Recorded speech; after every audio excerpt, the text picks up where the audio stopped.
Videos.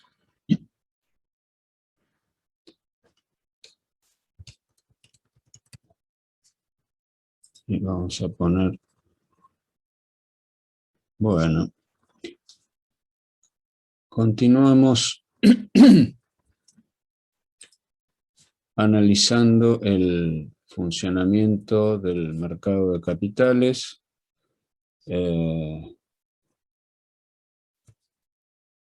Habíamos empezado, estábamos desarrollando el funcionamiento del mercado secundario. Recuerden ustedes que teníamos dos segmentos de funcionamiento del mercado de capitales. Uno llamado primario, en el que se producen las ofertas iniciales, las colocaciones iniciales de títulos, y estábamos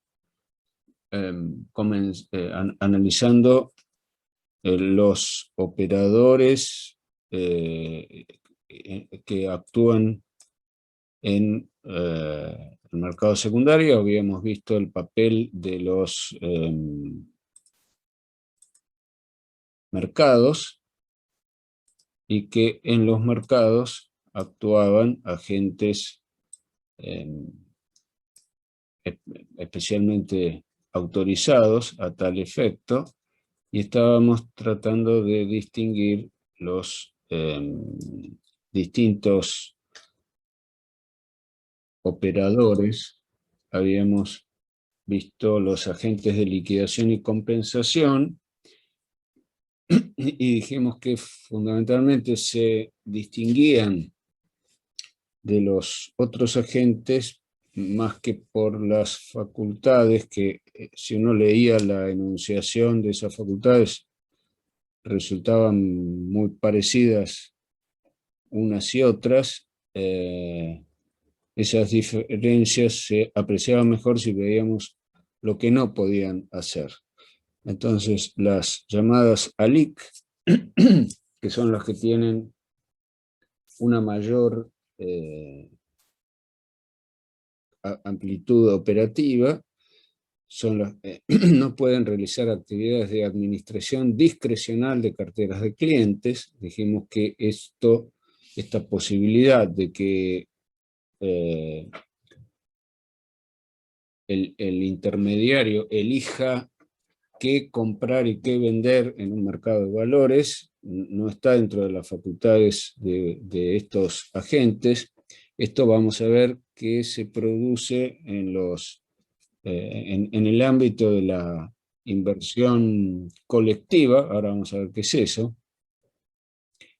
Entonces, estos intermediarios solamente pueden actuar respecto de comisiones de encargues específicos. No pueden disponer de los fondos ni de los valores negociables de sus clientes propios, y los ALIC que liquiden y compensen operaciones registradas para otro agente de negociación, que es otra categoría de intermediario, no podrán disponer de los fondos ni de los valores negociables de propiedad de los agentes de negociación, ni de los clientes del agente de negociación con quienes tengan un convenio para liquidación y compensación de operaciones. Vamos a ver que hay dos clases de agentes de liquidación y compensación, que son los agentes integrales, que intervienen en las liquidaciones y compensaciones de cartera propia para sus clientes y para agentes negociadores registrados en la comisión. Son responsables del cumplimiento ante los mercados y o cámaras compensadoras de las obligaciones propias de los clientes y de los agentes negociadores. Y están las ALIC o agentes de liquidación propios, que intervienen únicamente en la liquidación y compensación propia de sus clientes, pero estos no operan con agentes de negociación.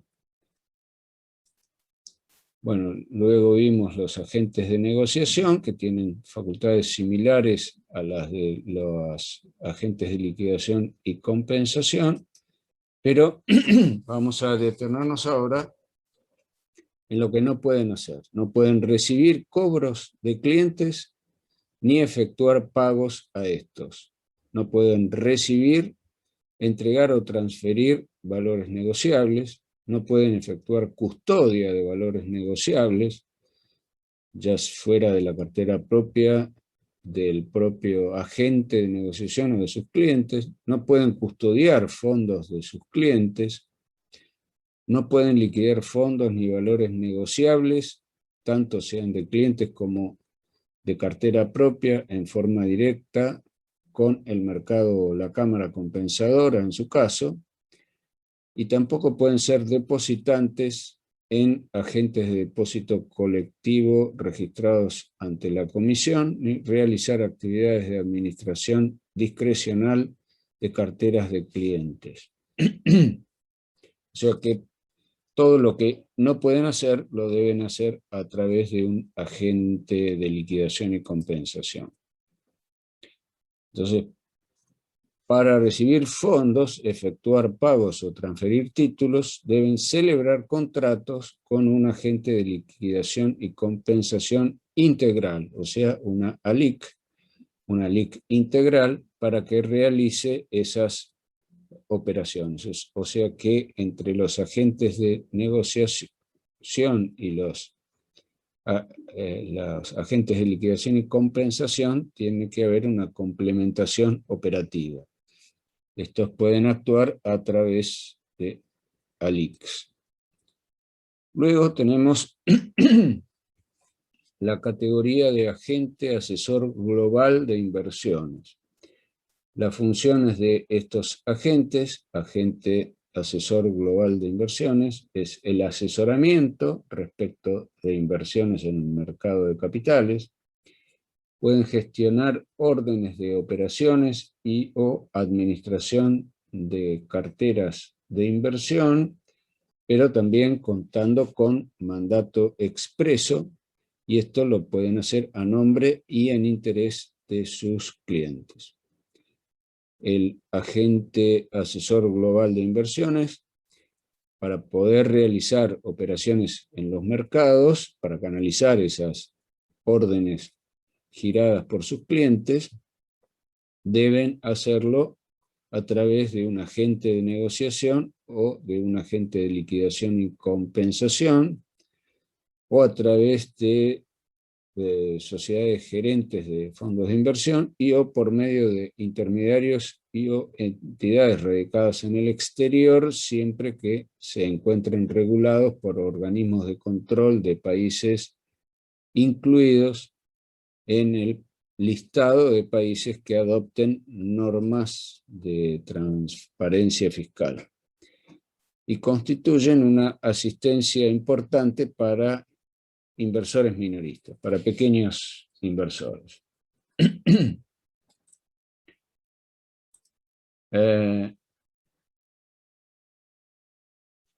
Luego tenemos agentes productores que podrán realizar actividades de asesoramiento en el ámbito del mercado de capitales y de difusión y promoción de valores negociables autorizados a la oferta pública en la República Argentina y que también actúan vinculados contractualmente y bajo la responsabilidad de un agente de negociación y o de una ALIC o de un agente asesor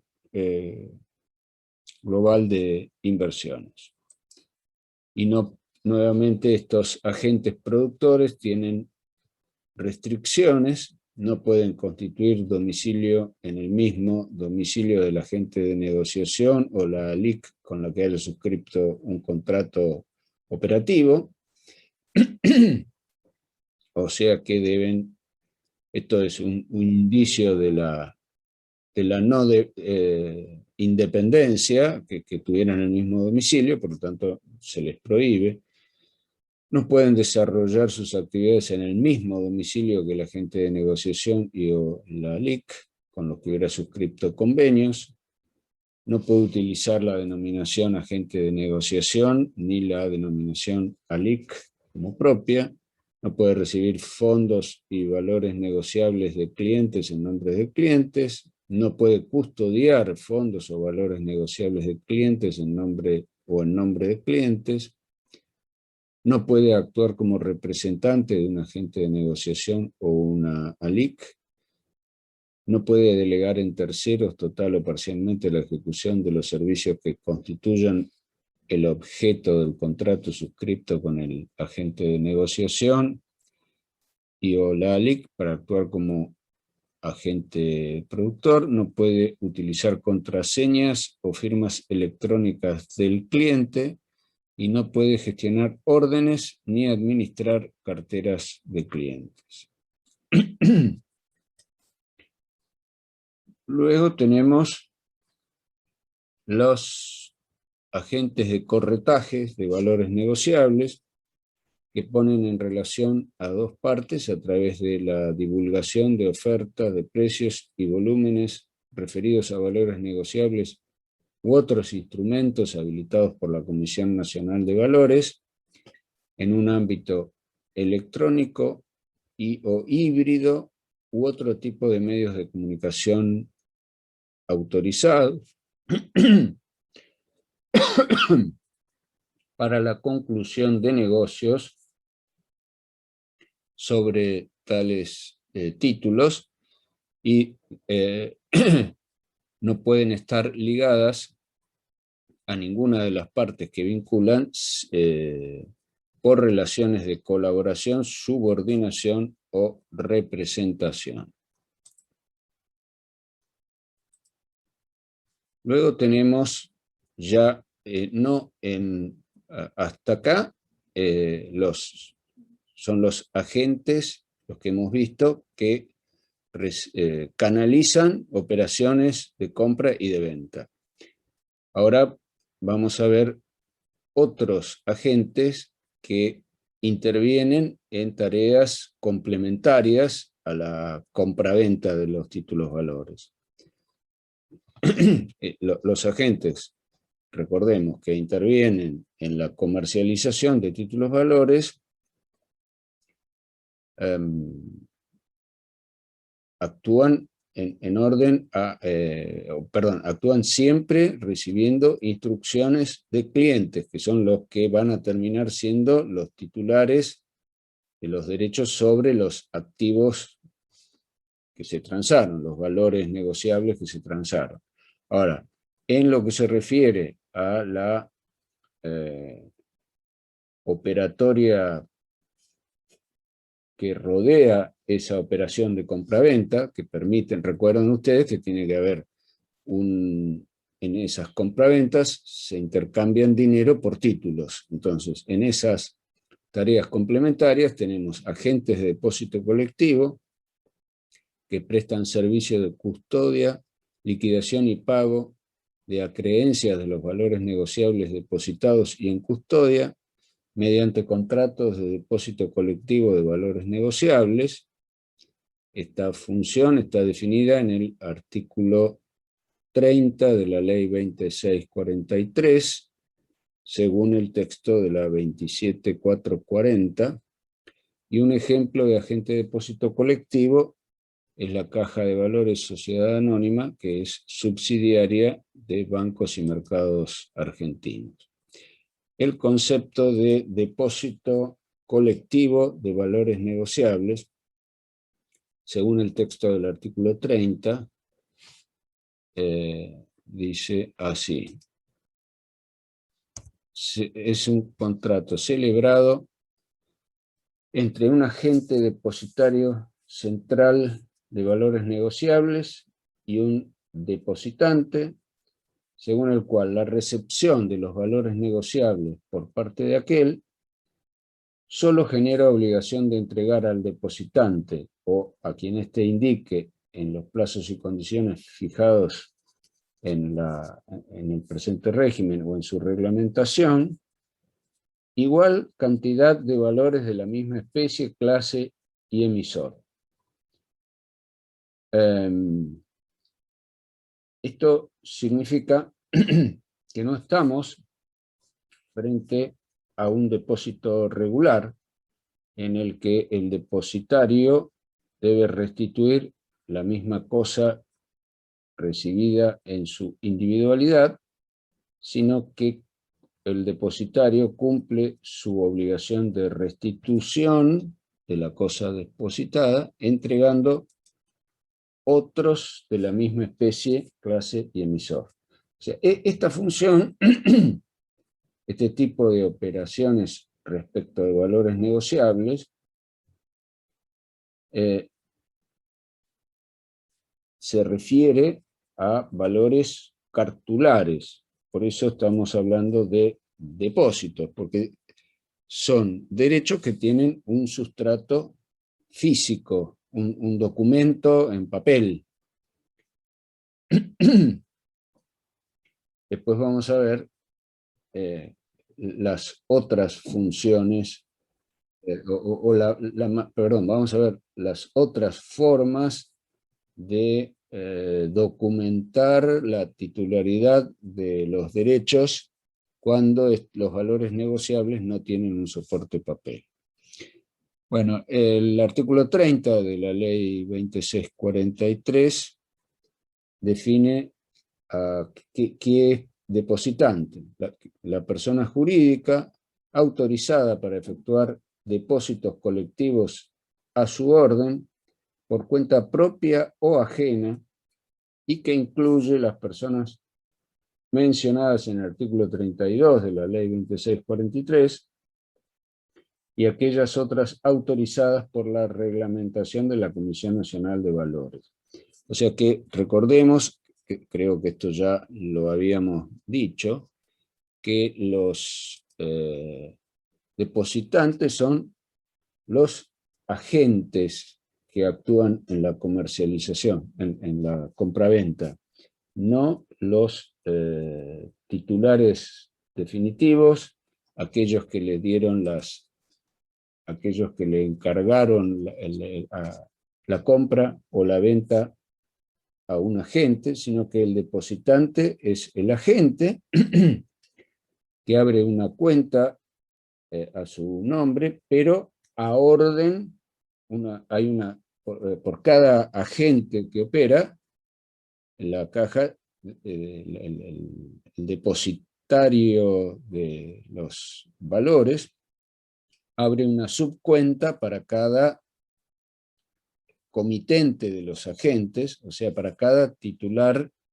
real de los agentes, perdón, de los valores.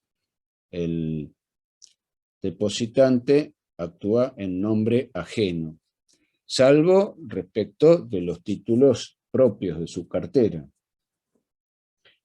Luego la ley define agente depositario central de valores negociables, que es la entidad definida en la ley 26831 y sus modificaciones, y que tendrá las funciones asignadas en la ley 2643.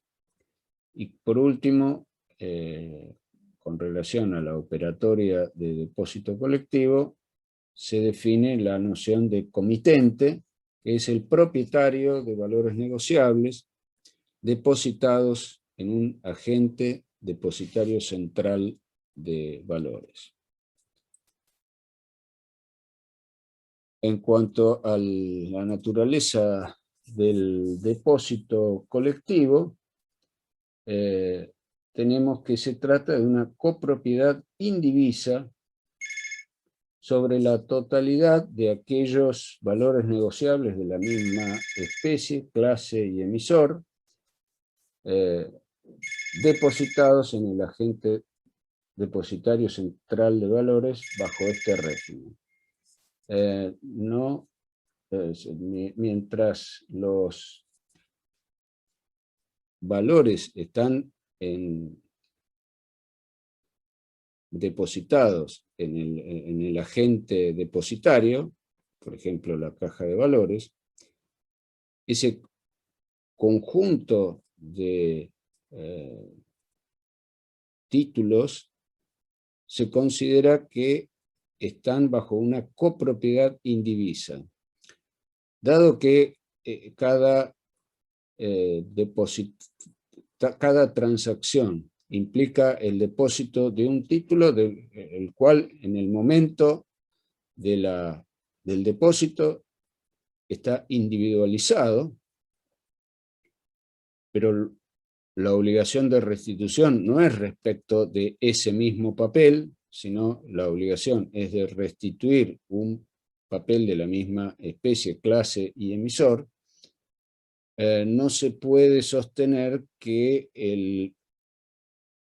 aquel por cuenta de quien se depositó el título sea el propietario de ese título, sino que es acreedor a la restitución de uno similar. Es como si se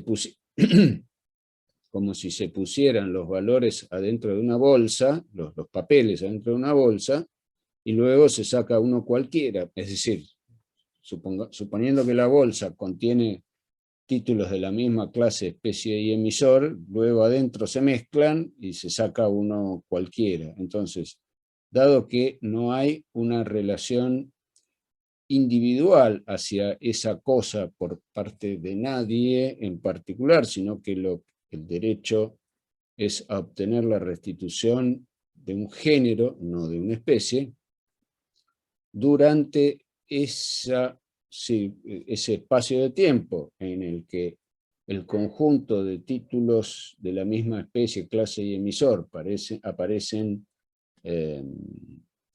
se mantienen bajo la custodia del agente de depósito colectivo, se sostiene, dice el artículo 40 de la ley 2643, que esos títulos están bajo copropiedad indivisa. Entonces, continúa el texto, para la determinación de la cuota parte que corresponda a cada copropietario, deberá tenerse en cuenta el valor nominal de los valores negociables entregados en depósito. O sea, el cálculo proporcional se hace sobre la base del valor nominal, no sobre las cotizaciones que puedan registrar diariamente los distintos títulos. Como sabemos, una cosa es el valor nominal, que es lo que figura en el documento, y otra cosa es el precio que se paga por la transferencia de esos derechos documentados, que puede cambiar de un día para otro.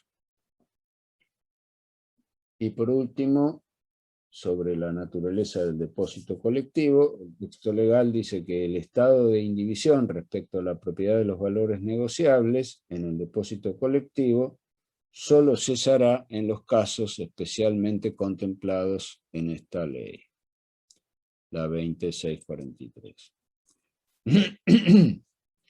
Luego tenemos agentes de custodia, registro y pago. Dijimos que el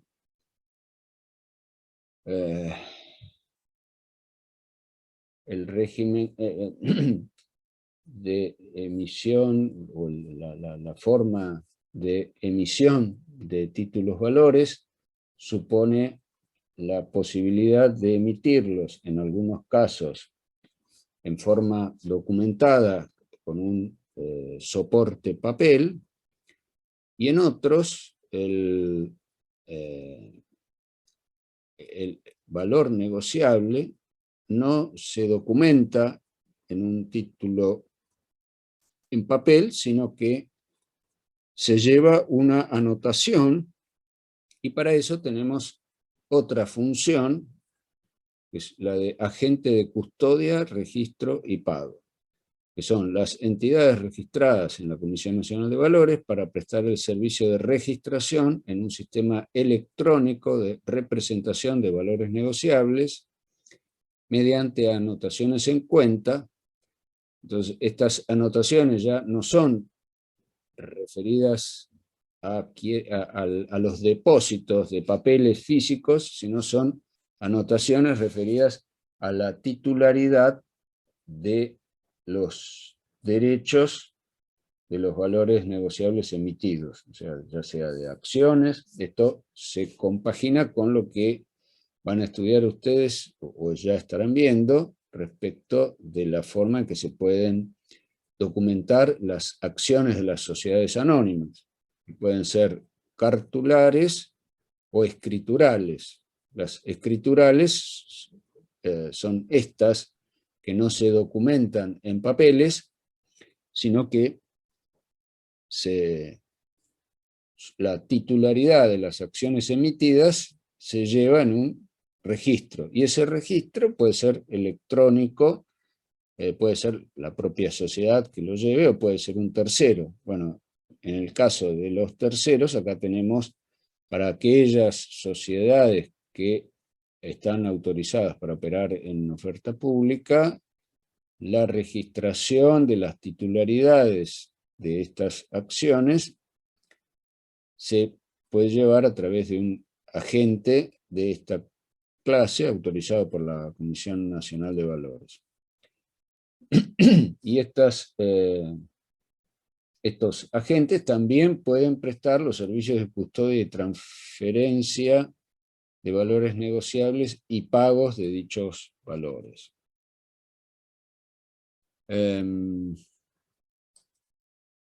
Bueno, luego viene la función de los agentes de calificación de riesgos. Esto ya los habíamos visto en la diapositiva en la que habíamos analizado, habíamos visto el esquema más o menos global de todos los operadores en lo que se refiere a la colocación primaria de títulos valores, y vimos que son entidades registradas ante la Comisión Nacional de Valores para prestar servicios de calificación de valores negociables y de otro tipo de riesgos, quedando bajo competencia del citado organismo las actividades afines y complementarias compatibles con el desarrollo de ese fin. Como ejemplo de actividades complementarias se mencionan los informes sobre previsiones de mercado, estimaciones de la evolución económica y otros análisis de datos generales. Bueno, entonces, acá tenemos analizados los sujetos en particular que intervienen en todo este circuito. Ahora vamos a referirnos a lo que se llama el ámbito de la inversión colectiva. Permítanme un momento que voy a buscar el texto de la ley.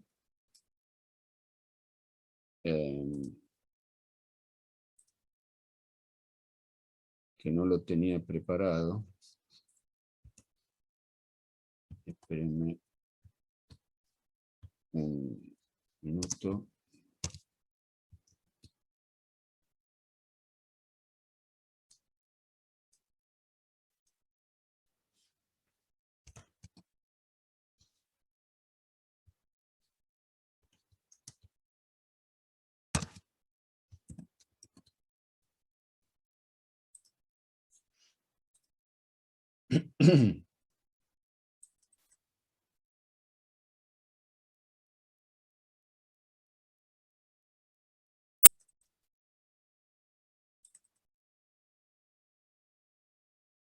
Bueno, ahí se está abriendo la pantalla. El ámbito de la inversión colectiva de títulos valores se relaciona con, vamos a volver a la diapositiva, mientras se abre la pantalla del texto de la ley. Doctor, una preguntita. Dígame. Cuando hablamos de agentes, hablamos de bancos y financieras, ¿no? Los agentes que actúan No, en eso. estos, estos agentes pueden ser personas físicas o sociedades que tienen por objeto dedicarse exclusivamente a estas actividades.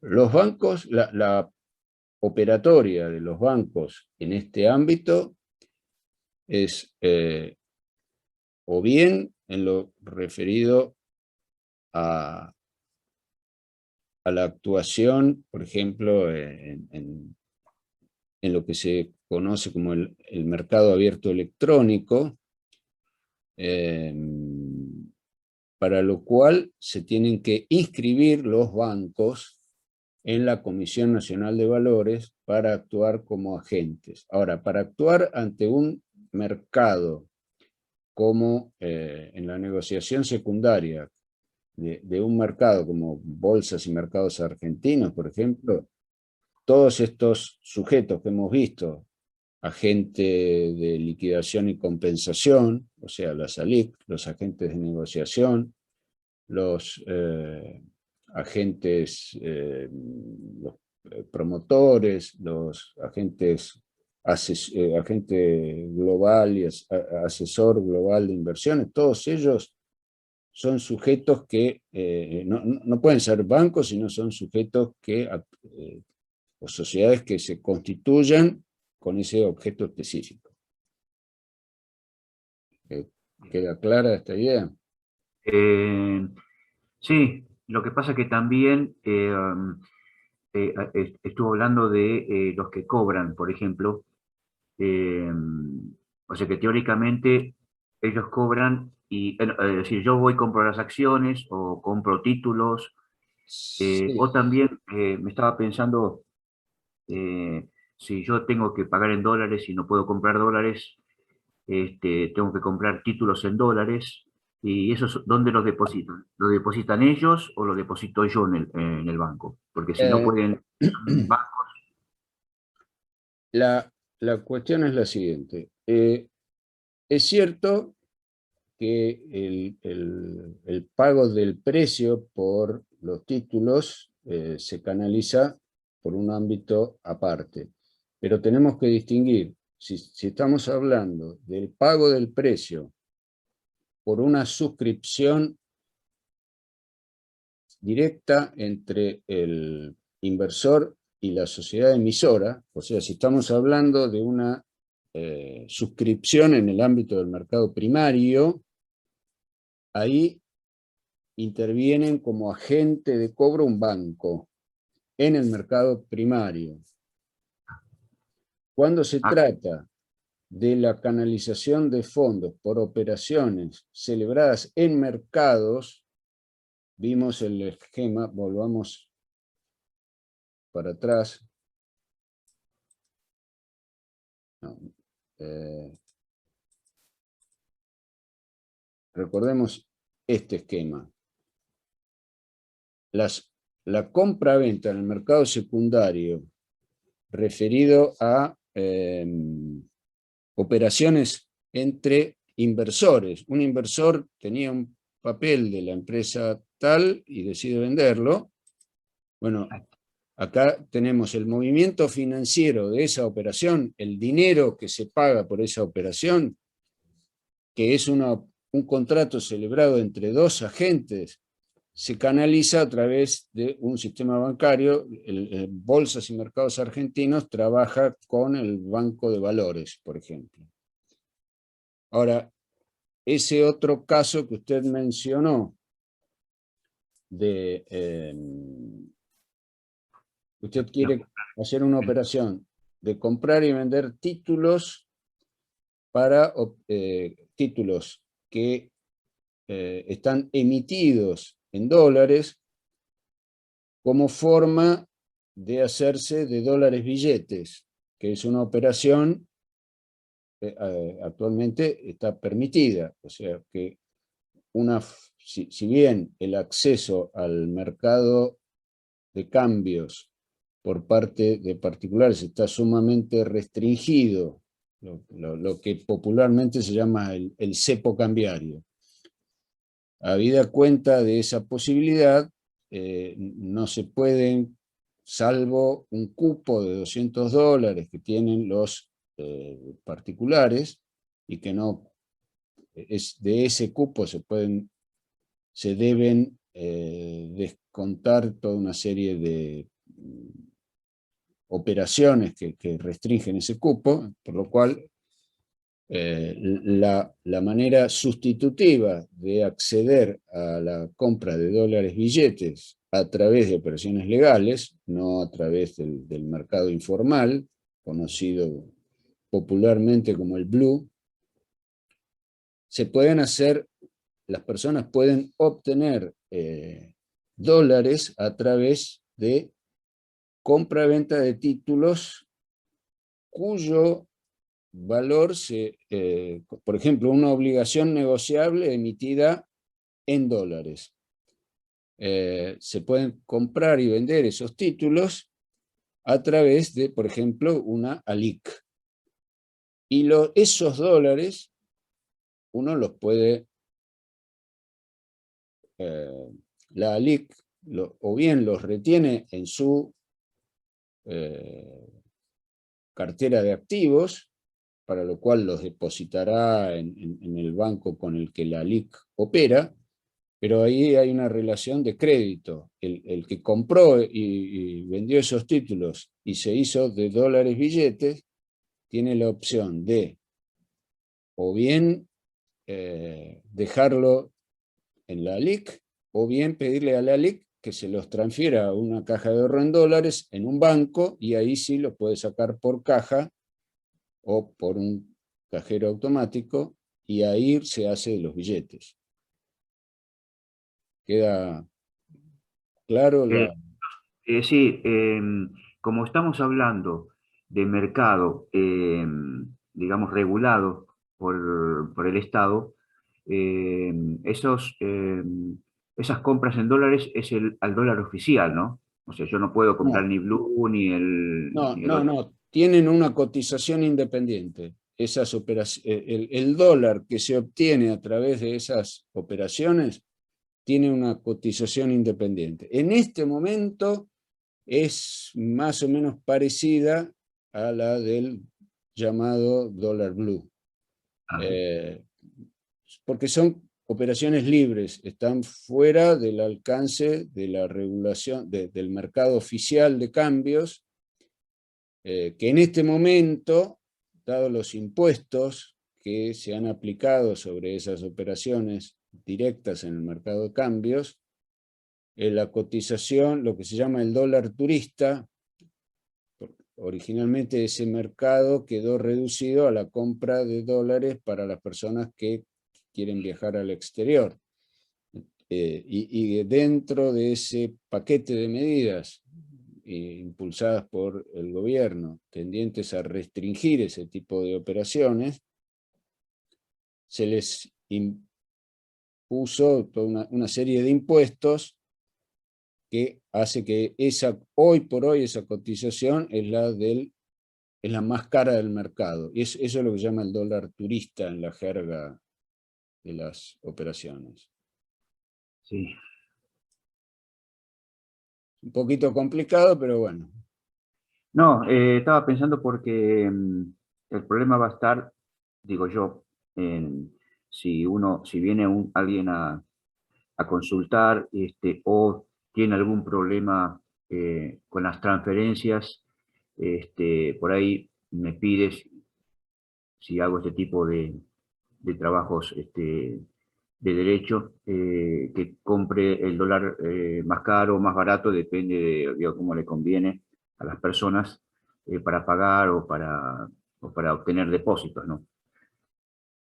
Para trabajar en lo que es el ámbito, porque veo que no solamente que es complejo, sino, digamos, hablando en la jerga, como usted dice, es una zona de tiburones, esa, digamos, la de los mercados de papeles. Eh, no, en cuanto a la transacción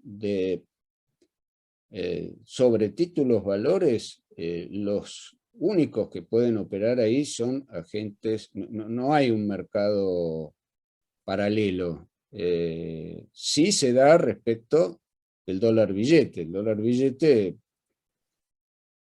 es una operación que, si bien no está legalmente admitida, es prácticamente imposible evitar que dos personas se encuentren en una esquina y una le entregue dólares y la otra le entregue billetes. No, no, pero miro los Eso es, cafés eso alrededor ahí. es, eso sí es un ámbito en el que eh,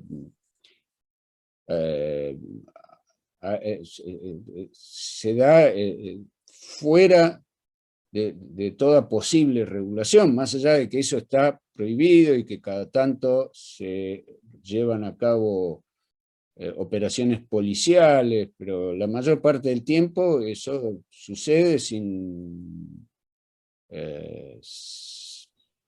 porque no podrían estar las fuerzas policiales controlando a la totalidad de las personas. Ajá. Entonces, bueno, eso es otro capítulo. Uno puede formular juicios de valor sobre si esa política es correcta, si tiene sentido o no tiene sentido, pero es así. Ahora, respecto de las transacciones sobre títulos valores, son todos agentes regulados. Podrá haber algunos más confiables que otros, pero es un ámbito distinto, no hay que confundirlo. Bueno, seguimos con estábamos analizando el ámbito de la inversión colectiva, que supone nuevamente la aparición de sujetos diferenciados. La noción de la idea, perdón, de este ámbito de la inversión colectiva supone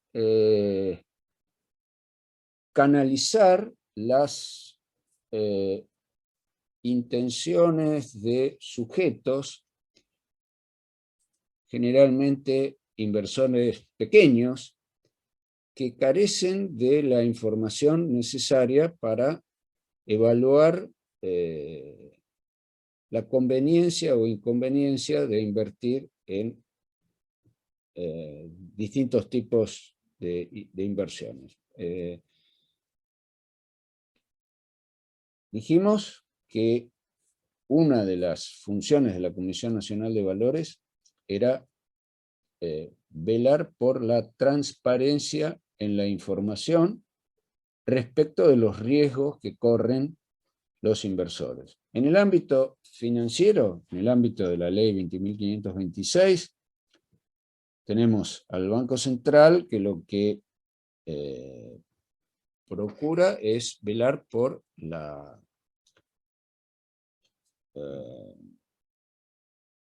liquidez y solvencia, habíamos dicho, de las entidades financieras, que son las deudoras de los inversores. Y además hay un sistema de garantía de depósitos, que no es total, está acotado a proteger fundamentalmente a los pequeños inversores. Pero en el ámbito de las inversiones del mercado de capitales, las inversiones son inversiones de riesgo. Por lo tanto, el objetivo de la autoridad en este aspecto es procurar la transparencia en la información. Para eso, toda oferta pública de títulos valores, de títulos que se van a lanzar al mercado primario, supone el prospecto, supone toda una serie de la publicación de balances, etc. Luego de que los títulos salen a la circulación, las sociedades tienen que presentar balances en los mercados donde se las han autorizado para su listado, para que sus acciones coticen, para que se transen, para que se compran y se vendan acciones en ese mercado, acciones u obligaciones negociables. Y en esa instancia, nuevamente, las empresas tienen que publicar balances no solamente los anuales, sino estas sociedades tienen que hacerlo en forma trimestral. Bueno, toda esa información que se publica precisamente para que los inversores tomen decisiones razonablemente fundadas, a su propio riesgo, tiene que ser evaluada por técnicos. La mayoría de nosotros, con toda esa documentación delante, por más que la tuviéramos, no podríamos sacar conclusiones correctas acerca de qué inversión nos va a convenir, qué es lo que puede resultar más o menos conveniente. Entonces, para toda esa cantidad de pequeños inversores no profesionalizados en la posibilidad de evaluar la conveniencia de una inversión u otra, existe este mecanismo que se conoce con el nombre de Fondo Común de Inversión, que es una denominación específica respecto de esta operatoria. También se habla de fondos de inversión cuando un grupo de personas decide reunir una cierta cantidad de dinero y comprar una empresa, pero estos fondos de inversión son estructuras, vamos a decir, abiertas, en el sentido de que no están reguladas, son negocios circunstanciales, suelen armarse para... Cuando estas operaciones trascienden a los medios de comunicación, es porque estamos hablando de fondos que administran cantidades de dinero importantes para comprar en conjunto una gran empresa. Ahora, esto es algo específico que está regulado y que actúa según una estructura jurídica propia, que se da a través de las llamadas sociedades gerentes de fondos comunes de inversión, según el régimen de la ley 24.083, que ahora le vamos a dar una mirada. También pueden actuar como administradores de carteras los fiduciarios financieros. Sobre esto vamos a hablar más adelante. Pero en orden al funcionamiento de los fondos comunes de inversión, la contraparte de la llamada sociedad gerente de un fondo común de inversión es la sociedad depositaria. La función de la sociedad gerente es elaborar un programa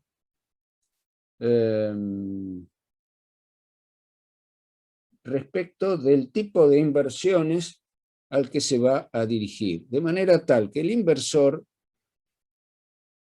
va a tener aproximaciones, vamos a decir, a grandes rasgos, del tipo de rentabilidad y las características de las inversiones, las grandes líneas del tipo de inversión al que se quiere dirigir, al que quiere dirigir sus fondos.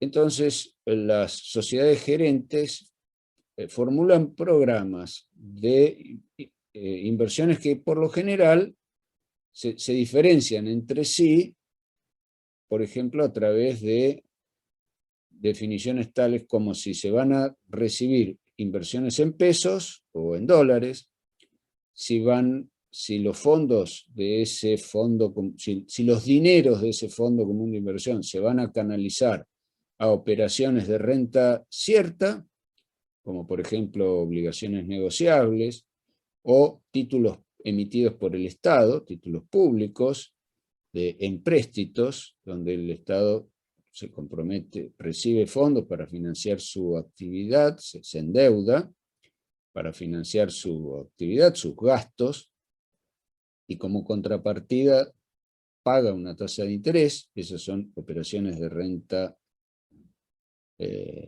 fija, o se pueden canalizar los dineros que recaudan estos sistemas a través de operaciones de renta variable, como pueden ser las acciones.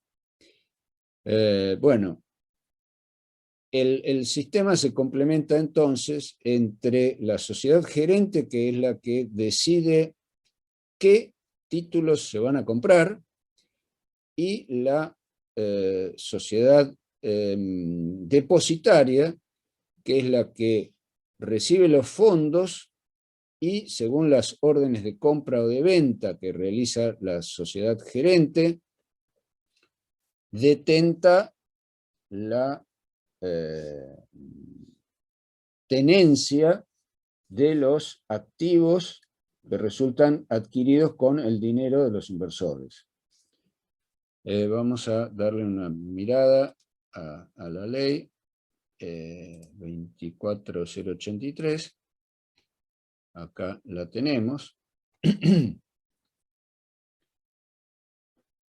Y acá nos aclara que lo que se llama fondo común de inversión no es un sujeto de derecho, sino es un patrimonio, un conjunto de activos. Se considera fondo común de inversión al patrimonio de titularidad de diversas personas a las cuales se les reconoce derechos de copropiedad representados por cuotas partes. O sea, acá tenemos una situación similar, pero de naturaleza totalmente diversa, a la que acabamos de ver cuando hablamos de las sociedades que actúan como depositarias colectivas de títulos valores.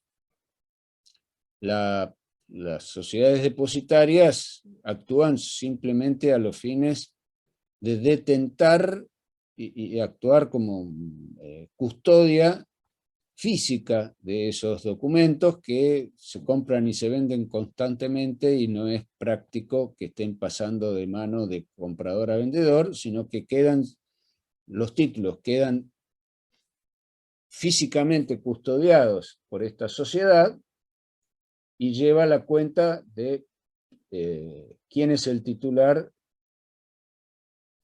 luego de cada transacción que se hubiera realizado. Esto tiene una finalidad distinta. Esto tiene la finalidad de que ese condominio, esa copropiedad entre los inversores,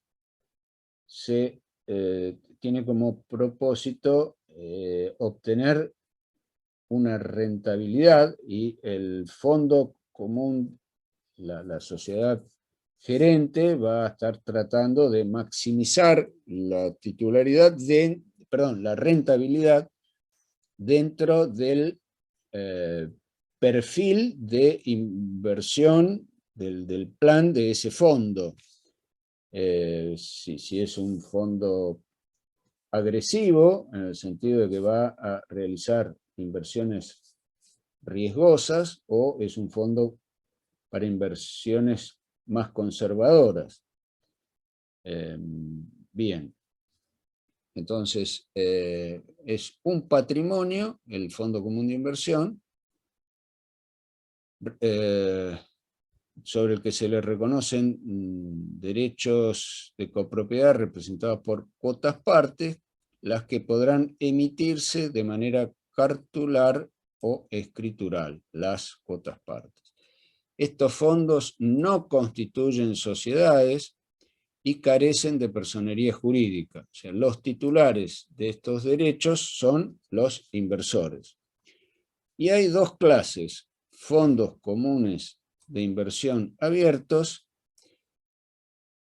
y fondos comunes de inversión cerrados, que aparecen en el otro párrafo. Los más comunes son los fondos de inversión cerrados. ¿En qué se diferencia esto? Perdón, al revés. Los más comunes son los fondos de inversión abiertos.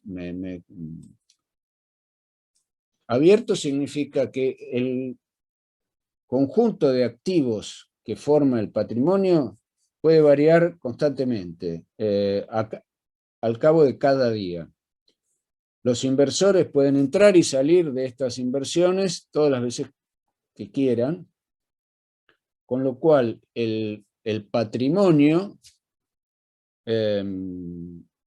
se amplía o se reduce según la cantidad de inversores que mantienen sus dineros en esas inversiones.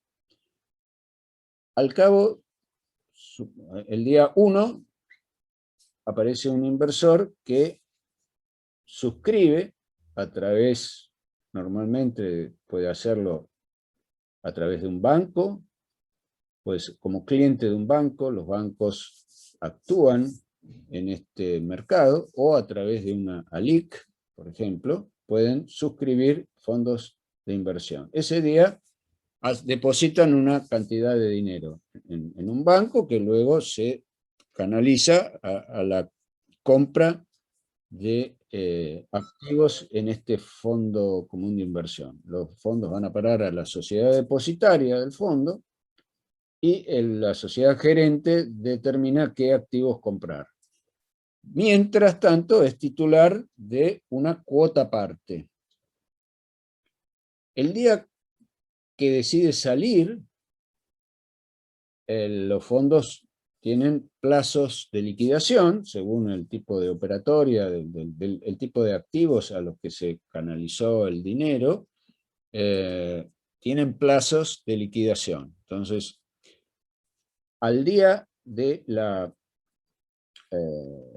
recepción de la orden de venta o de liquidación de la cuota parte, la sociedad administradora hace un cálculo de los valores de cotización de la totalidad de los activos y de la parte proporcional que le corresponde al que se quiere ir.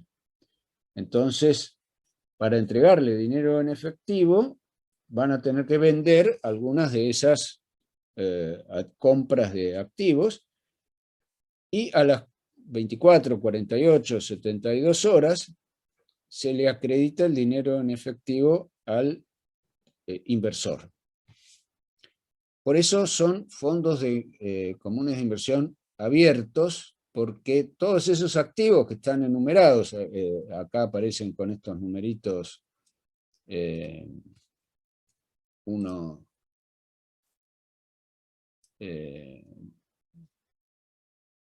2, acá tenemos el 2, 3, bueno, son todas las clases de activos que pueden formar parte de ese patrimonio.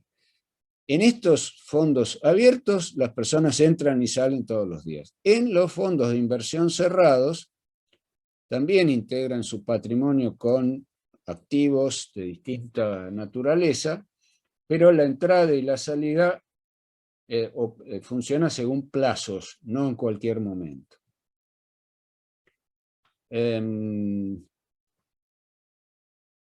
Bueno, la denominación Fondo Común de Inversión Abierto o Cerrado solamente puede ser usada por sujetos autorizados por la Comisión Nacional de Valores, y acá tenemos caracterizadas las funciones.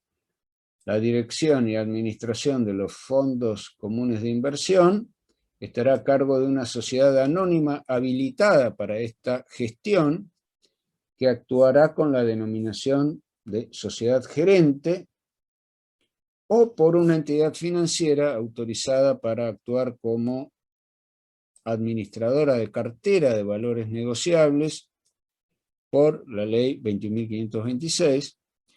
Entonces acá tenemos la sociedad gerente. Y la custodia de los activos de los fondos comunes de inversión estará a cargo de una entidad financiera regida por la ley Entidades Financieras 21.526, y actuará con la denominación sociedad depositaria con las incumbencias específicas que se establecen en el artículo 14 de la presente ley.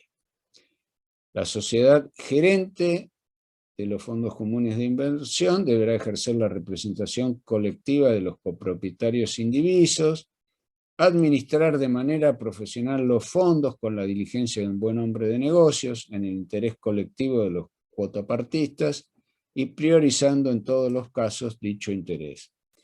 Contar con el patrimonio mínimo y cumplir con los demás requisitos que fije la reglamentación. O sea, la exigencia de patrimonio mínimo es respecto de sus responsabilidades, pero recordemos que los activos, resultado de las inversiones de los inversores, no es propiedad de la sociedad gerente ni de la sociedad depositaria.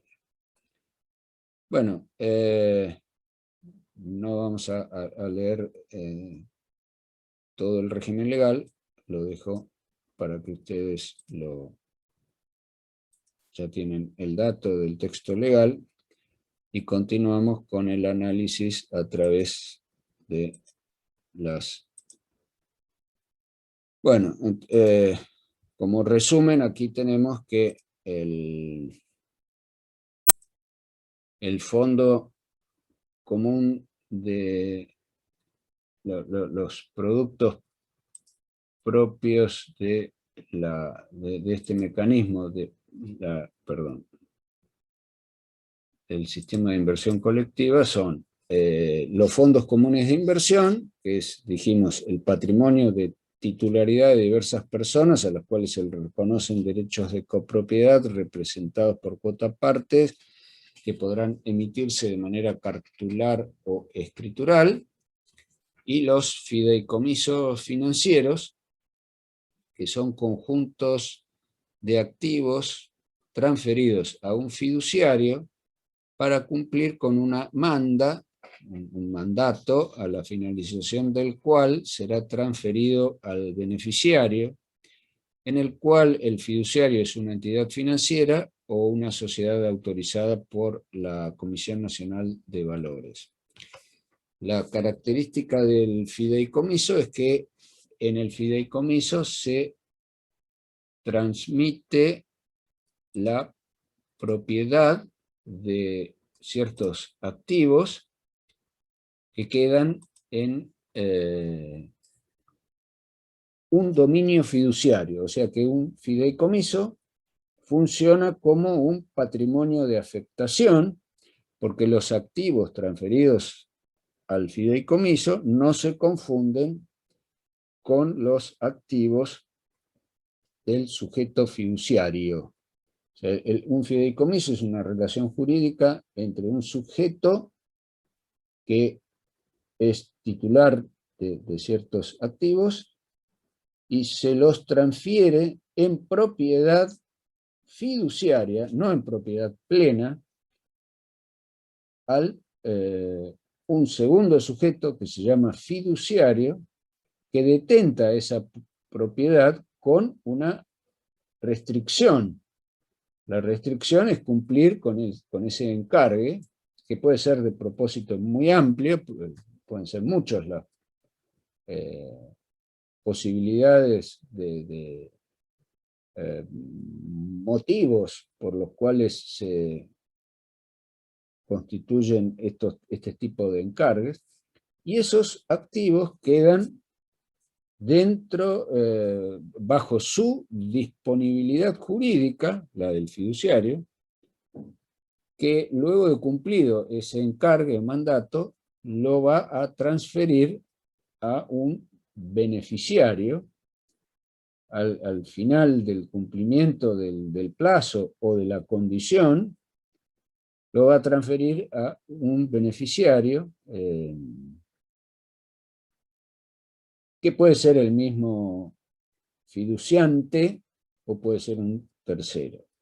Esta estructura jurídica, como dijimos, se puede utilizar para muchísimos fines, algunos de los cuales son fines vinculados a las finanzas. Entonces aparecen los fideicomisos financieros, que son una especie particular de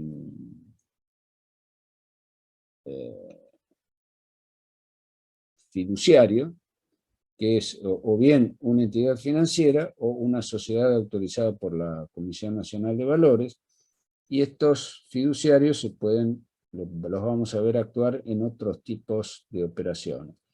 Hasta acá hemos visto el análisis, hemos tratado de separar y de presentar en conjunto para poder diferenciar toda una gama de operadores que colaboran con los inversores que quieren operar en este ámbito. Colaboran, coadyuvan en distintas fases. Luego vamos a pasar más adelante a ver los contratos propios de estos ámbitos. Por un lado del ámbito financiero, por otro lado del ámbito del mercado de capitales. Pero antes de abandonar el análisis del mercado de capitales, vamos a referirnos a algunas reglas de actuación. Todos estos sujetos, todos tienen que pasar por la autorización de la Comisión Nacional de Valores, están sometidos a deberes y obligaciones específicos. Vamos a ver. Estas reglas comprenden tanto a los emisores, a los agentes registrados y hasta los inversores, naturalmente, que en menor medida.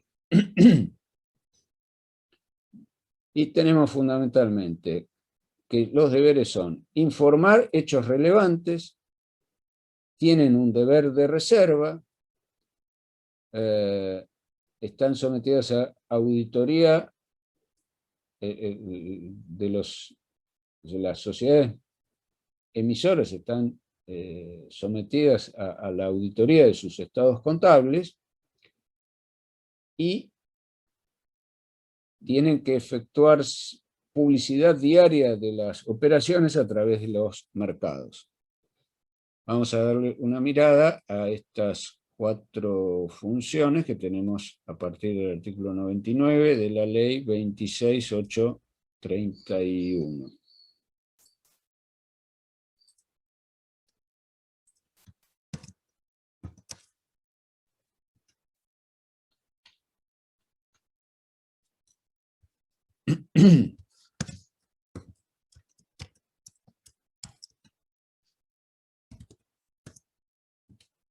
Bueno, hay un régimen informativo general. Las personas mencionadas en el presente artículo deberán informar a la Comisión Nacional de Valores en forma directa, veraz, suficiente y oportuna, con las formalidades y periodicidad que ella disponga, los siguientes hechos y circunstancias, sin perjuicio de las demás que se establezcan reglamentariamente. Bueno, los administradores de entidades registradas que realizan oferta pública de valores negociables y los integrantes de sus órganos de fiscalización deberán informar acerca de todo hecho o situación que por su importancia sea apto para afectar en forma sustancial la colocación de valores negociables o el curso de su negociación. O sea que una sociedad que ha emitido acciones o que ha emitido obligaciones negociables o que ha emitido títulos de cualquier otra clase, que respecto de los cuales se haya hecho oferta pública, tenemos que los directores, los miembros del directorio, los miembros del Consejo de Vigilancia, los miembros de la sindicatura, el régimen de fiscalización que hubieran elegido, tienen una obligación personal de información respecto de los hechos relevantes que puedan afectar la negociación, y después vamos a ver que además hay un deber de reserva, ¿no? El director, por ejemplo, de una sociedad anónima no puede aprovecharse de esa información que puede llegar a afectar el valor de cotización de los títulos en provecho propio. Esto lo vamos a ver más adelante dentro de estos deberes. Pero el primero es informar todo hecho o situación que pueda afectar en forma sustancial la colocación de valores negociables. Por ejemplo, una sociedad que vaya a hacer un contrato muy importante que implique una ventaja especial para esa sociedad. Eso naturalmente, una vez que llegue al conocimiento del público inversor en general, inversor actual o potencial, esa información va a incidir en la cotización de los títulos. Entonces, el objetivo es que esa información llegue rápido y a todo el mundo en su conjunto. Otra información relevante puede ser si se va a presentar en quiebra, por ejemplo, circunstancia que va a determinar seguramente la caída de las cotizaciones. Bueno, también están obligados a informar los agentes autorizados para actuar en el ámbito de la oferta pública acerca de todo hecho o situación no habitual que por su importancia sea apto para afectar el desenvolvimiento de sus negocios, su responsabilidad o sus decisiones sobre inversiones. Porque si bien los agentes son intermediarios, que cuando un inversor entrega dinero para comprar títulos, el agente no es el deudor de esa obligación, no está obligado a pagar ninguna renta, pero como vimos, las operaciones se realizan a nombre propio. Cuando alguien le entrega dinero, le transfiere dinero a una ALIC, por ejemplo, durante algunas horas ese dinero queda en la disponibilidad de la ALIC antes de que se transforme en el título valor o en el valor negociable que el inversor decidió comprar. Entonces, asumen obligaciones frente a sus clientes y en el interín, si un agente está en dificultades, bueno, puede ser que las operaciones, que el destino final de las inversiones por parte de los inversores no se concrete, por lo tanto, están obligados a informar cualquier circunstancia que afecte a su responsabilidad. También están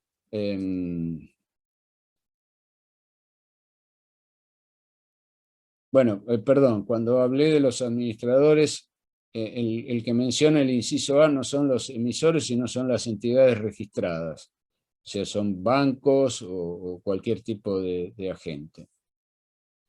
Luego tenemos los directores, administradores, gerentes de las sociedades emisoras que realicen oferta pública, de lo cual ya hablamos. Los integrantes del Consejo de Calificación, directores, administradores, gerentes o síndicos de los agentes de calificación de riesgo, que son aquellos que orientan a los inversores sobre el riesgo de los títulos que van a salir a la oferta pública.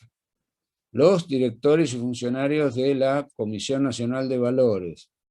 Toda persona humana jurídica que en forma directa o por intermedio de otras personas humanas o jurídicas actuando en forma concertada, adquiera o enajena acciones de una sociedad que realiza oferta pública de valores negociables en cantidad tal que implique un cambio de tendencias que configuran el o los grupos de control afectando su conformación. O sea, si se va a producir una toma de control respecto de una sociedad que cotiza, que hace oferta pública de títulos valores, los que vayan a adquirir esa participación deben informar respecto de dicha operación o conjunto de operaciones realizadas en forma concertada sin perjuicio de otras disposiciones que se establecen más adelante. Bueno, vamos, para no demorarnos, insisto que la lectura pormenorizada se las dejo a ustedes. Vamos a ver el alcance de la obligación de informar. En los supuestos contemplados en los incisos C, D y E del presente artículo, el alcance de la obligación de informar alcanzará tanto a lo referido a las tenencias de su propiedad como a las que administren directa o indirectamente en tales sociedades y de sociedades controlantes y controladas. O sea, acá toda esta obligación de informar apunta a evitar transacciones especulativas que generen entusiasmo circunstancial en la suscripción de determinados títulos que luego pueden implicar meras, lo que se llama habitualmente burbujas, o sea, burbujas no en el sentido de que lo usamos hoy día, en estos días que corren respecto de las políticas sanitarias respecto de la pandemia, sino burbujas en el sentido de expectativas que se pueden desinflar rápidamente de un día para el otro.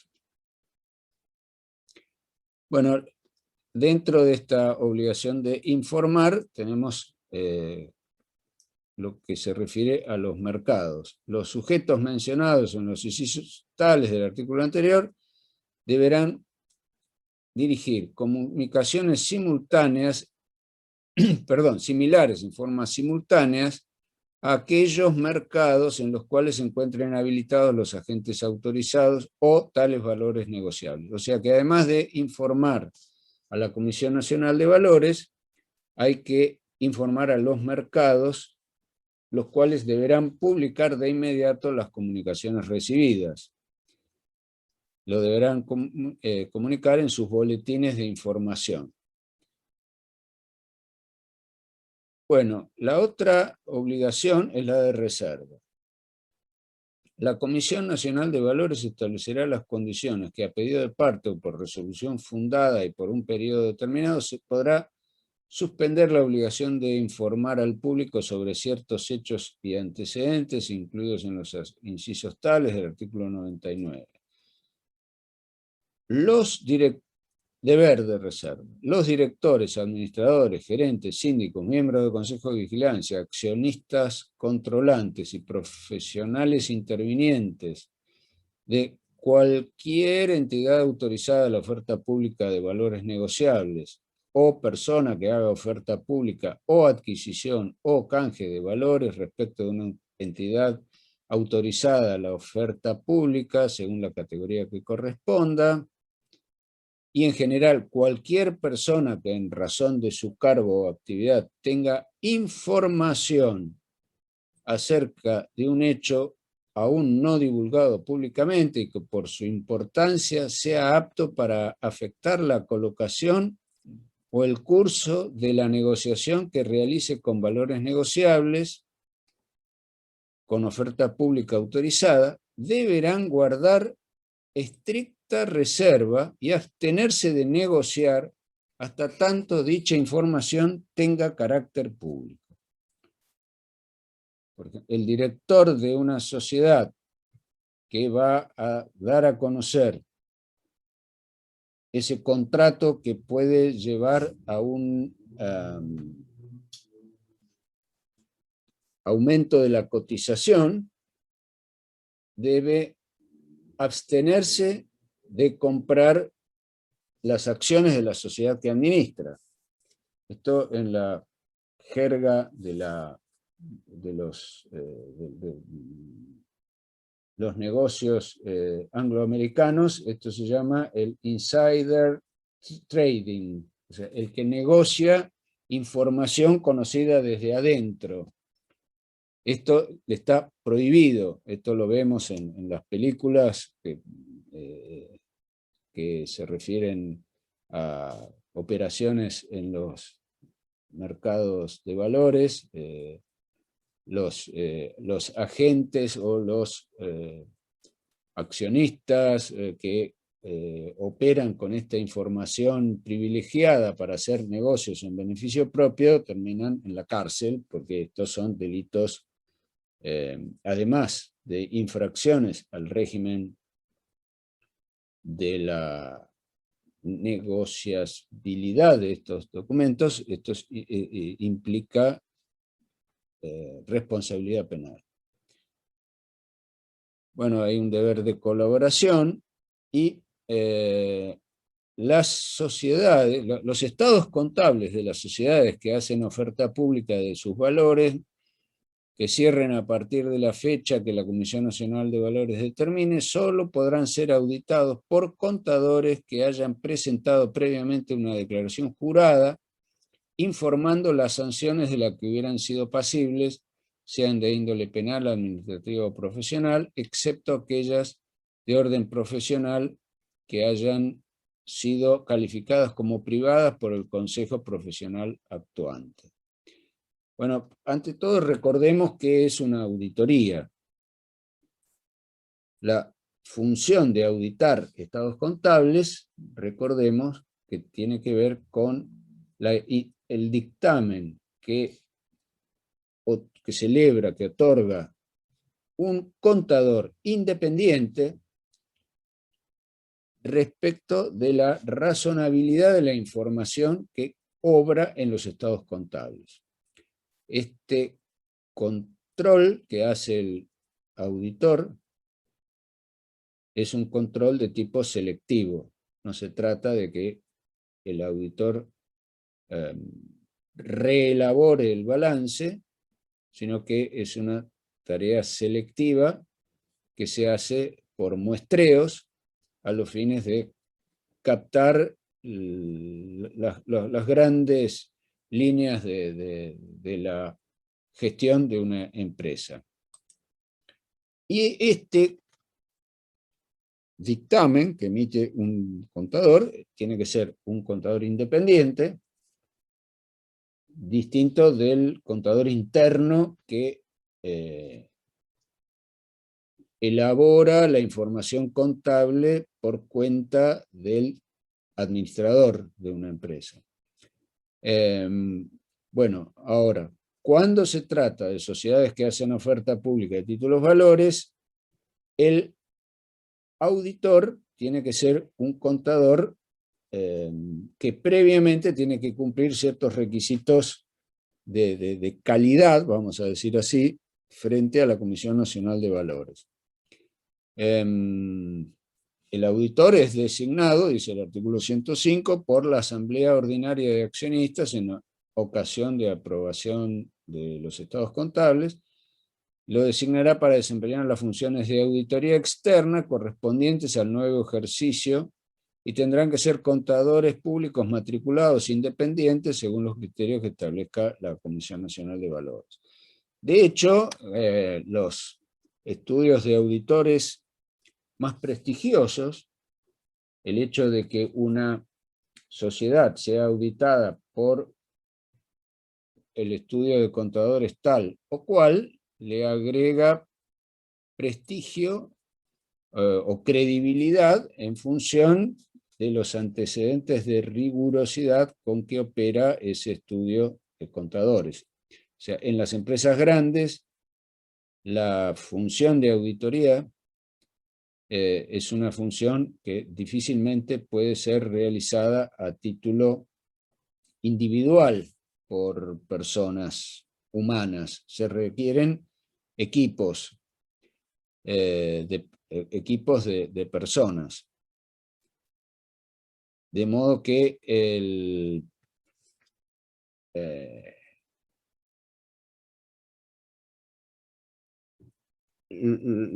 quienes entran en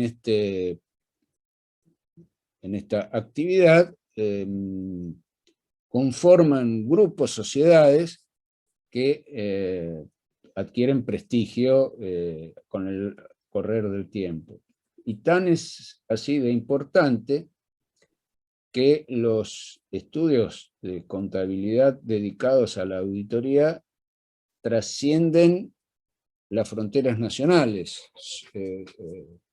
Los estudios más importantes tienen representaciones, son empresas multinacionales que tienen representaciones en cada país, conforman grupos de contadores afiliados a esas marcas. Normalmente se habla de las 5 o 6 más grandes firmas de auditoría en el mundo, como las más prestigiosas, que naturalmente cobran honorarios por prestar tales servicios.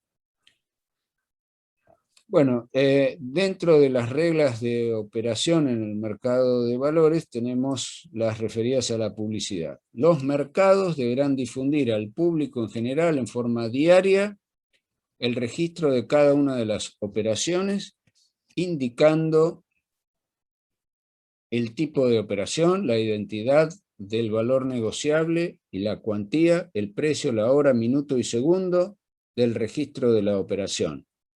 Los mercados deberán tener disponible esta misma información en tiempo real. La Comisión Nacional de Valores dictará una reglamentación a los efectos previstos en este artículo.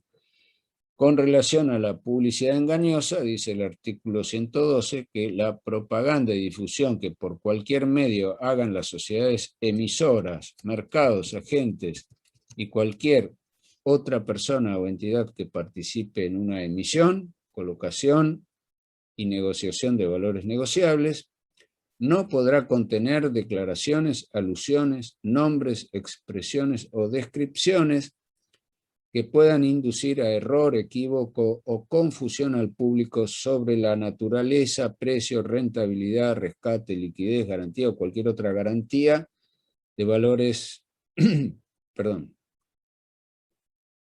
o cualquier otra característica de los valores negociables, de sus sociedades emisoras o de los servicios que ofrezcan. Bueno, acá tenemos otra manifestación de esta función tuitiva de la Comisión Nacional de Valores en torno a la transparencia de la información.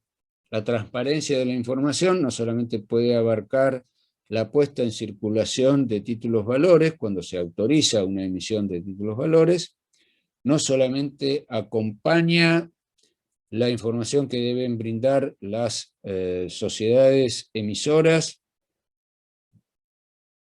durante su desarrollo habitual, mediante en lo que hace a la presentación de balances de ejercicios completos, más los periódicos trimestrales, sino que también alcanza a la preocupación de la Comisión Nacional de Valores, alcanza a la publicidad de los valores de las transacciones que se realizan diariamente. Esto es complementario. Y luego hay un régimen de sanciones respecto de las conductas contrarias a la transparencia. Acá tenemos el abuso de información privilegiada, aquello que decíamos sobre el insider trading, la manipulación y engaño, o sea, las transacciones que se hacen para abultar un valor que al día siguiente se cae, o los manejos que puedan hacerse para evitar que llegue a conocimiento del público inversor una causa que podría llevarlos a vender, de modo tal que le permitan a alguien vender antes que los valores caigan, cuando todo el mundo se entere. Bueno,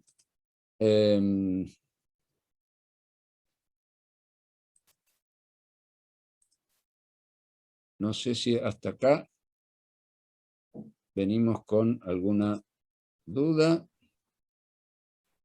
Dudas no, doctor. El tema de las auditorías, quería ver si puedo terminar de redondear ahí.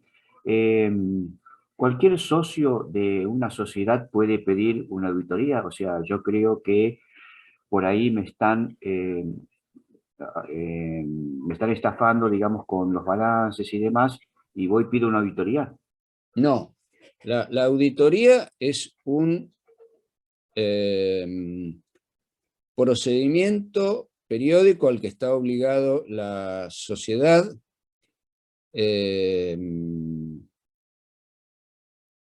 algunas sociedades.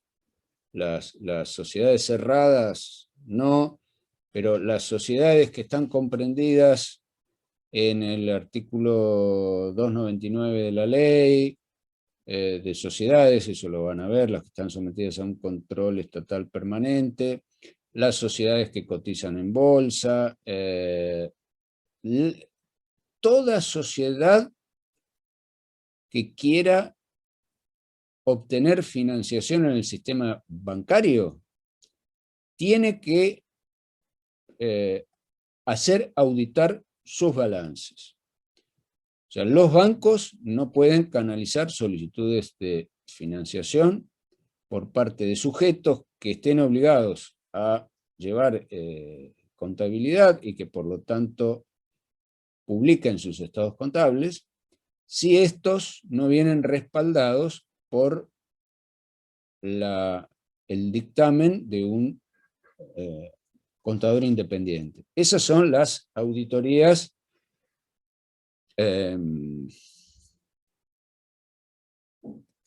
fijas, vamos a decir así. Luego se pueden hacer auditorías por cualquier motivo, en cualquier momento, pero por parte de las personas que tengan la facultad de requerir información a la sociedad que elabora esos estados contables. Cualquier accionista no tiene derecho de solicitar una auditoría. Es la sociedad la que está obligada a auditar sus estados contables. Ahora, después se pueden hacer auditorías en oportunidad de las grandes transacciones en la vida de una sociedad, cuando una sociedad va a... Cuando un grupo de personas va a comprar una sociedad, se puede encargar una auditoría de compra. En este caso, los administradores de la sociedad que van a estar interesados en esa transacción, de otra manera la operación no se llevaría a cabo, eso implica entrar en otra órbita de acciones, de negociaciones, es lo que se llaman las tomas de control, no me sale ahora la expresión, tomas de control no negociadas, una compra, por ejemplo, un grupo de personas se concierta su accionar para obtener, para comprar participaciones de acciones por un volumen tal, se le van a comprar a muchas personas sin que el grupo controlante hasta ese momento tenga conocimiento de esa operación. Entonces, eso es lo que se llama una toma de control, vamos a decir, no es la expresión, pero digamos, provisoriamente violenta, no es la expresión que se utiliza en la jerga es otra. Doctor, que veo que normalmente los balances medio como que salen por las pequeñas industrias más que nada, o las pequeñas empresas, estoy hablando por ejemplo de empresas de colectivos, o por ahí empresas familiares, cuñados, sobrinos, eh, tíos, ¿no? No me gusta la actitud que tiene el tesorero para con los gastos y algunas cuentas que por ahí no están del todo registradas. Entonces me siento, digamos, así como, siento que estoy estafado y voy y pido una auditoría que calculo que la tengo que pagar yo para poder saber en realidad cómo se están moviendo las cuentas, ¿no? Si estoy en lo cierto o no. Ahí me Bueno, refiero a eso. eso, por eso depende de eso es una problemática que se puede negociar. Los administradores le pueden aceptar al socio minoritario, pero a lo mejor es un socio minoritario relevante, entonces el grupo mayoritario tiene interés en dejarlo tranquilo, o puede negarse. Pero todas esas cuestiones se manejan dentro del marco de la ley de sociedades. No son cuestiones, todo esto que estamos viendo son mecanismos de protección para inversores que a lo mejor tienen una acción o dos, que compraron una parte ínfima, y son mecanismos genéricos para aquellas sociedades que han sido admitidas a la oferta pública por la Comisión Nacional de Valores. Estos otros conflictos que usted menciona son de todos los días, no cabe duda, pero se resuelven dentro de las normas de la ley 19.550 que establecen algún tipo de derechos a favor de accionistas minoritarios en la medida que su participación sea superior en algunos casos al 2%, en otros casos al 5%.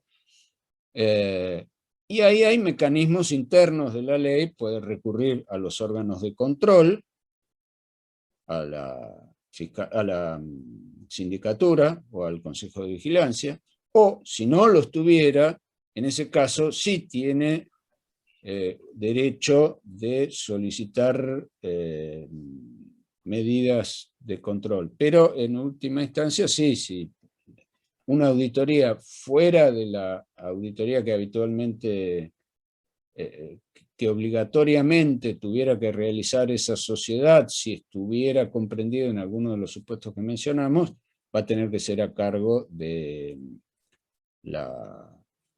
solicitante. Lo que veo que preguntaba ahí en el chat, si usted menciona dos empresas, Accenture y Deloitte. Deloitte sí es un estudio de contadores dedicados a prestar el servicio de auditoría. Accenture, hasta donde yo sé, es una consultora, que es una cosa distinta. Presta servicios de asesoramiento a empresas, pero no este servicio de auditorías contables. Bien, ¿hay alguna otra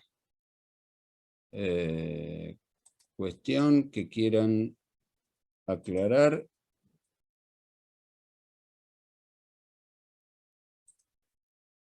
Bueno, continuamos. Estábamos ya terminando con la problemática del mercado de capitales. Tenemos acá el resumen de este artículo 117, que le habíamos dado una repasada. Las acciones punibles son el abuso de información privilegiada, la manipulación y engaño, y la oferta pública no autorizada. Entonces, para cumplir, para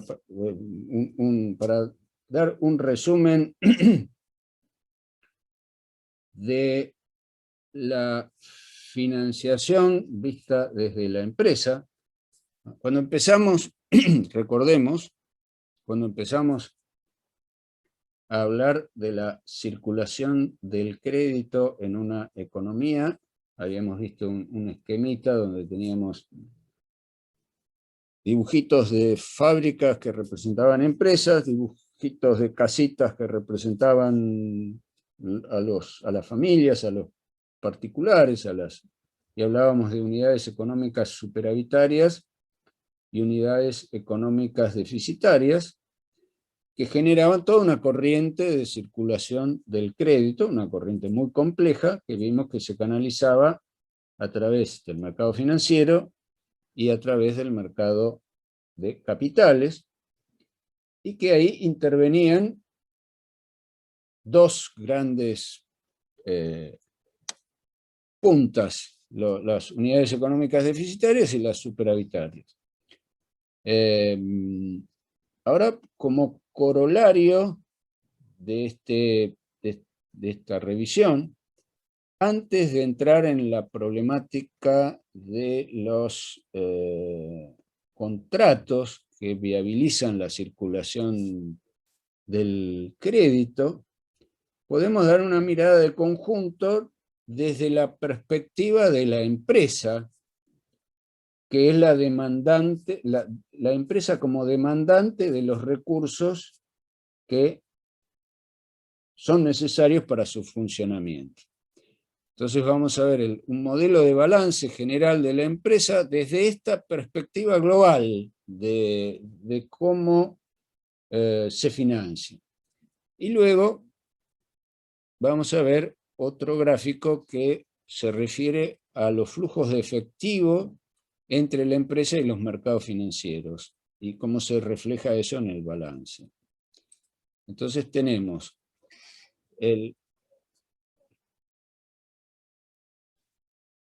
desde el lado de los inversionistas, al lado derecho en este gráfico, tenemos tres segmentos. Los dos primeros corresponden a lo que en el esquema de balance que vimos al comienzo en las clases sobre contabilidad, y que de acuerdo a las normas de presentación de la ley 19.550 podíamos tener una aproximación, una visión acerca de cuáles son las cuentas que tenían que tener abiertas las empresas y cómo se agrupaban. Vimos que se agrupaban en cuentas de activo y cuentas del otro lado, por un lado pasivo y por otro lado patrimonio neto.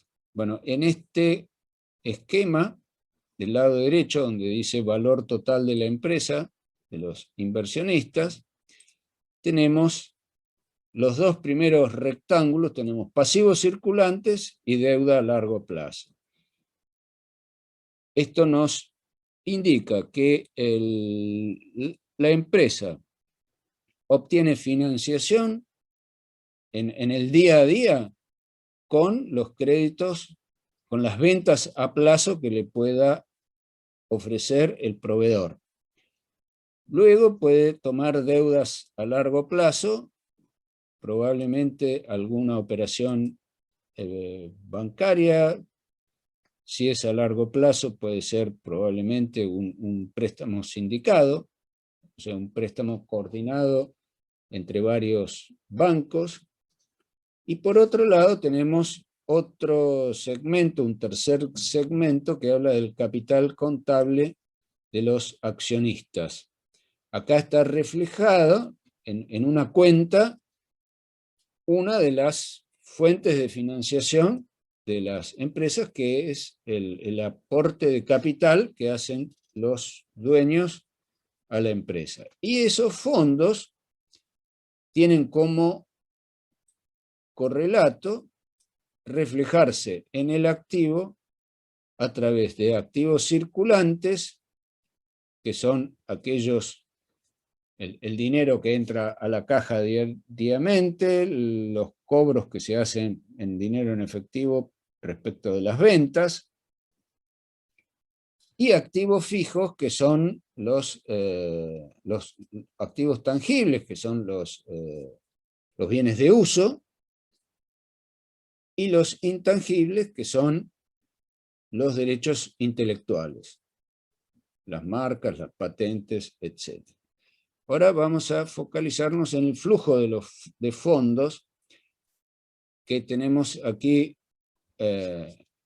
también representados en esta especie de paralelepípedo rectangular de color amarillo que tenemos sobre el lado derecho, que corresponde con la columna del pasivo y patrimonio neto del balance, que es el origen de los fondos que va de los mercados financieros a la empresa, a través de deuda a corto plazo, deuda a largo plazo o acciones de capital. Luego estos fondos se dirigen a las empresas.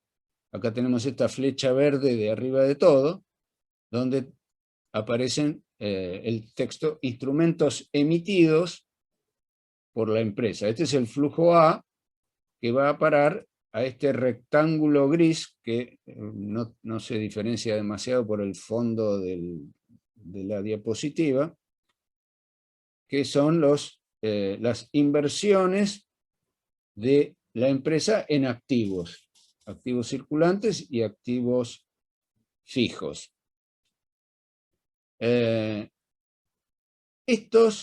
Luego la corriente del ingreso sigue a través de esta otra flecha que tiene la letra C, flujo de efectivo de la empresa. La empresa hace pagos de impuestos, esta flecha vertical que tiene la letra D, pago de dividendos a los accionistas y pago de rentabilidad por las deudas, que tiene el inciso E, y una parte de esos fondos que genera las actividades de comprar y vender queda retenido en la empresa para su desarrollo habitual, que constituye esta flecha del medio que tiene la letra F, el flujo retenido. Bien. Ahora nos vamos a referir a las operaciones y contratos que todos estos operadores realizan. Operadores que son, por un lado, las empresas, por otro lado, los inversores, y por otro lado, todos los sujetos habilitados para el funcionamiento, tanto en el mercado de capitales como en el mercado financiero. ¿Alguna pregunta antes de entrar en esta nueva problemática? Bueno, recordemos este esquema. Esto es una diapositiva que ya similar a otra que ya hemos visto, donde todos esos mecanismos de circulación de los fondos de las unidades económicas superavitarias a las deficitarias se canaliza a través de contratos que tienen esta misma estructura. Implican el intercambio de una obligación presente o una prestación presente, que se denomina capital, y una prestación futura que implica la restitución de ese capital más la renta o interés. Entonces, tenemos dinero, bienes o servicios presentes que van de la unidad económica superavitaria, en este caso A, a la B, y la unidad B emite obligaciones a plazo, ya sea títulos valores, mutuos, etcétera, que comprende el capital recibido más la renta. De modo tal que tenemos las prestaciones. Dinero, que se canaliza a través de mutuos, depósitos, aportes a sociedades o compraventas a plazos, y la prestación futura, que es la restitución, casi siempre en dinero, de aquella prestación originaria más la renta o rentabilidad. Entonces, esa primera prestación, que es el capital en sentido financiero, nos lleva, y hago esta distinción, vuelvo para atrás para que focalicemos esta palabra, capital en sentido financiero, porque si lo cotejamos con el esquema contable, esta expresión capital puede tener distintas localizaciones desde el punto de vista contable. En un sentido, el capital, desde el punto de vista contable, es el aporte inicial de los socios o dueños de un negocio que se registra en el patrimonio neto, columna derecha. Pero desde el punto de vista económico, el capital es un activo. Dijimos que los aportes de los socios se traducen en activos, que son aquellos que tienen una aquellos activos que tienen una aptitud reproductiva. Ahora, desde el punto de vista financiero, el capital es la prestación que luego va a ser objeto de restitución y fundamentalmente está expresada en dinero.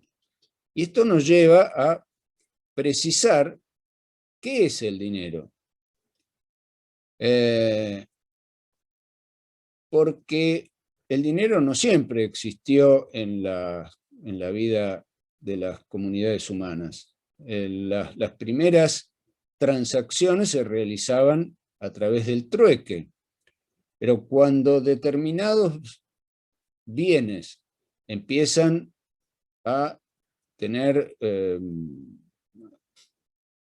una aceptabilidad generalizada y cumplir con ciertas características, empiezan a ser aceptados a cambio de prestaciones, se va a producir una simplificación de las relaciones comerciales que van a incentivar el comercio mediante la simplificación de dos contratos de trueque. Cuando el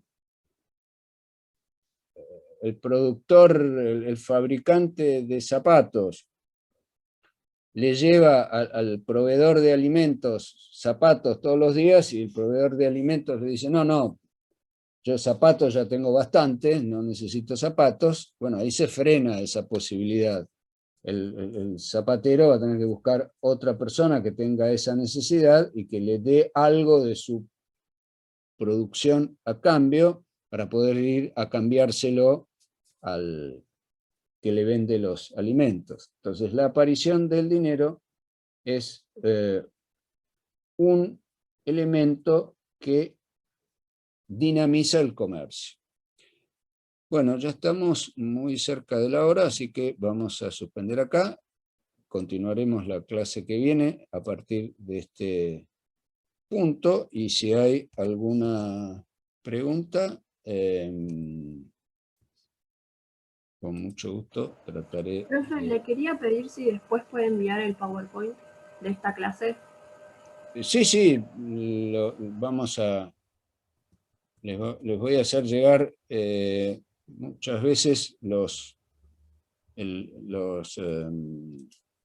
perdón, un segundo. Los PowerPoint los voy corrigiendo con el correr de las clases, entonces se los hago llegar cuando más o menos tengo una versión de acuerdo a lo que hemos dado en clase, pero no se hagan problema que sí, se los voy a hacer llegar, así como bibliografía complementaria de textos que tengo digitalizados y que espero que les puedan servir de utilidad. ¿Algún otro comentario? Bueno, nos vemos el lunes que viene. Que les vaya bien. Profesor, Sí. Acá Romina, para que se quede un segundito conmigo. ¿Cómo no? Concluido acá. Sí, sí. Chao, hasta luego. Hasta luego. Chao. Chao.